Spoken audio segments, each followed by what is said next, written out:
Vous accompagnez plus de 2 millions de personnes, 2 400 000. 2 400 000. En situation de précarité. Qui sont-elles? Et nous avions 1 900 000 personnes il y a 5 ans. Donc vous voyez la progression. 500 000 de plus. Oui, vous voyez la progression est importante.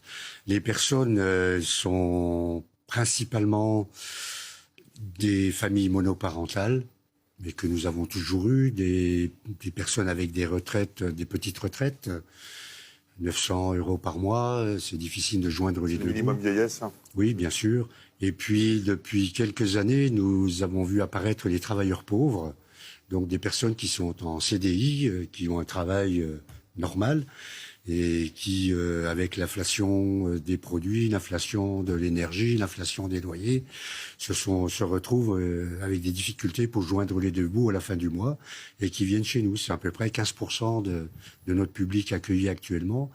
Et puis dernièrement, nous avons aussi toute la population étudiante et nous avons mis en place des épiceries sociales dédiées aux étudiants. Et nous avons aussi tout un travail autour de la ruralité, puisque quand vous êtes dans un grand centre urbain, vous avez des structures d'aide alimentaire qui sont présentes, les CCAS et autres. Mais quand vous êtes dans la campagne et que vous n'avez pas de moyens de locomotion ou peu de moyens de locomotion, vous vous retrouvez là aussi dans une situation compliquée, une situation économique et sociale qui est compliquée. Elle est grave même, selon vous, la situation économique, sociale? Elle ne s'arrange pas pour l'instant. On ne va pas dire qu'elle s'arrange, les chiffres sont là. Vous l'avez dit, l'INSEE le dit, oui, la réalité, elle est celle-là, et nous la vivons tous les jours.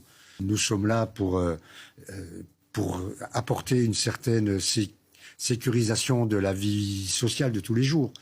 Que se passerait-il si toutes les organisations d'aide alimentaire n'étaient pas présentes ?